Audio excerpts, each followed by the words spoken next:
In today's video, I'm going to take you through a 10-minute workout for your hip and knee osteoarthritis. I have 5 exercises for you. We're doing them twice with 30 seconds of exercise and 30 seconds of rest. You will need a little bit of equipment. So you will need a step, not absolutely essential. I'll show you a variation if you don't have a step or stairs at home. And then you will need a little bit of weight in the form of dumbbells or something that you can improvise with. First exercise is a squat. So we're just going to squat down and come back up. 2, 1, straight into it. So we're going to squat down.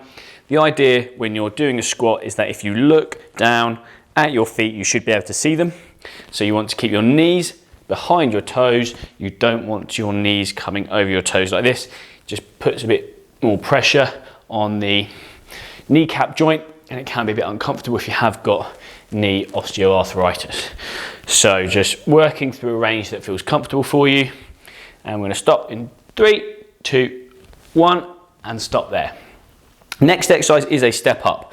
But if you haven't got a step, you're just going to do this variation. You're going to step forwards, drive the opposite leg up, kind of do a semi lunge back and step up.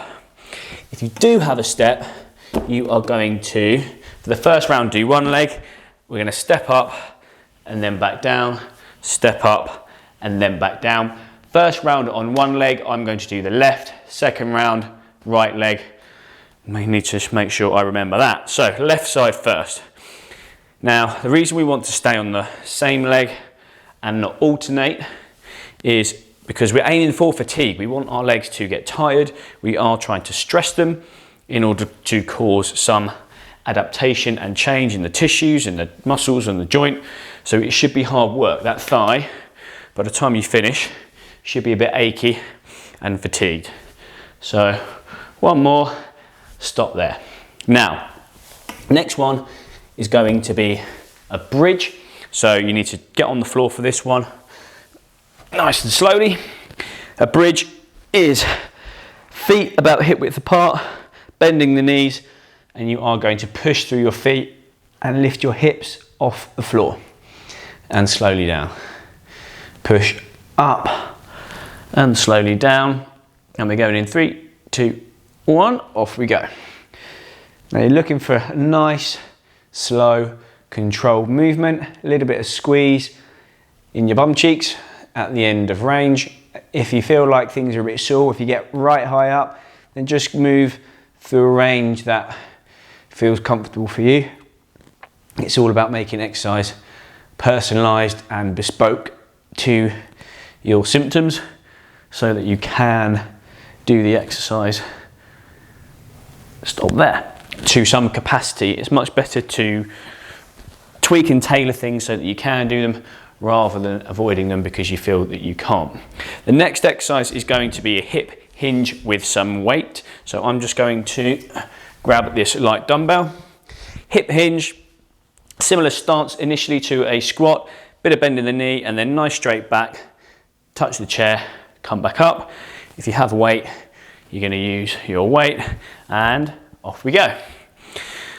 So just touch the weight on the chair, stand back up. It's a good one for back, buttocks and hamstrings, so those muscles at the back of the thigh. If you did find this quite easy in the first round, you can always get rid of the chair and do it all the way to the floor for the second round. Your intermediate progression would be doing it to a step. So not all the way down, stop there, but kind of 2/3 of the way down. Righty, next exercise is a split squat. And so I don't have to remember, we're going to go left leg first. So split squat, a little bit like a lunge, but you're not coming forwards and backwards. You're going to stay in the same position and then you're going to drop that rear knee down and then back up. Hold on if you need to, both sides if you really need to, and then you're going to drop down, come back up. 2, 1, off we go. Make sure you're just working through a range that feels comfortable. If it's not comfortable going all the way down, 25% is fine, 50% is fine. If you do feel confident to go all the way, that's great. So we're going to do first round on the left again, and then second round we're going to do on the right side. Holding on is not cheating. If we want to get strong, we have to be stable. Well done. And stop there. So, first round done. We're straight back into the squats. So, squats were feet just past hip width apart, sticking your bottom out. Imagine you're going to sit down and coming back up again. So, have a breather, have a rest, grab a swig of water if you need to. The whole thing is about giving things a go, seeing how things feel, both at the time. Off we go. So you want to make sure you're monitoring how your symptoms feel at the time and when you do the exercise, but importantly also over the next day or two. So it's absolutely fine and safe to be moving and exercising into a tolerable level of discomfort, but you need to make sure it's also tolerable tomorrow and the next day, so that you don't overdo things too quickly and too soon. 2, 1, and stop there. Well done. Okay, so step ups, similar to last time. If you haven't got a step at home, just do the right leg, drive down into sort of a semi-lunge position, back up, so you're bending that right knee. If you do have a step, we're going to do exactly the same as last time. So driving that left knee up, back down, left knee up, back down. If you did find the last round quite easy, 2, 1, off we go. Then don't rest in between. So just tap, come back up. Like I said, the idea is fatigue. So you're trying to tire out that right leg so that we're getting those thigh muscles stronger. Really important for knee osteoarthritis in particular, but hip as well. Well done. Oh, really feeling that burn. 2, 1, stop there. Well done. Okay, back into the glute bridge. Nice excuse for a lie down. Whew. So have a little breather, but the bridge was feet hip width apart, pushing up through the feet, giving your bottom a squeeze, and then slowly back down. So 10 more seconds. So what you'll notice with a lot of these exercises, off we go, is that they're addressing both at the same time. So they're addressing hip, they're addressing knee. Those joints very rarely move independently of each other when you're doing day-to-day stuff. Getting out of a chair, getting out of a bath, getting out of the car, getting up the stairs, getting off the floor. All of those activities involve your knee and hip moving together. So your exercises should really look similar. And stop there. Well done. So glute bridge done. Back onto our hip hinge. I'll tell you what, I'll show you how you would do it all the way to the floor. So I've shown you how to do it to the chair. If that was too easy, you're just doing exactly the same thing. Bit of bend in the knee. Once the knees are bent, they don't do anything else. The movement is all coming from the hips.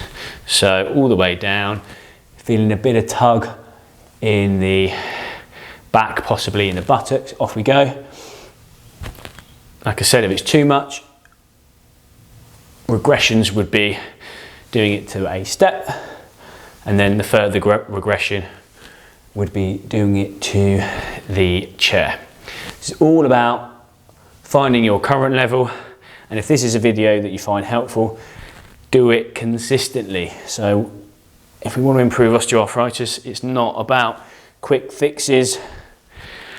Stop there. It's not about the social media narrative of the magic 5 exercises that will cure your symptoms forever. It's about consistency, it's about structure, it's about doing the right things as part of your routine. That is what gets long-term change. So if you do find it helpful, feel free to complete it as part of your weekly routine and then progress it as the weeks go on. So maybe off we go, last one. Maybe think about how you can make things a little bit more difficult every 2 to 3 weeks, just so that you've got that consistent good stress. So everything should be progressive and gradual. Well done. So This is the split squat on the right side with support, working through a range that you feel comfortable. And last one, stop there. Excellent work, guys. That was a tough workout. I hope you found it helpful. If you would like a bit more knowledge and education on how to manage your osteoarthritis symptoms independently, I have written a comprehensive guide. It's the ultimate self-help osteoarthritis guidebook. You can find a link to the book in the descriptions below, or a bit more information about the book. And there are a lot more follow along osteoarthritis workouts on the Genuine Physio YouTube channel, so feel free to check those out as well. And whilst you're doing that, I'll look forward to seeing you in the next one.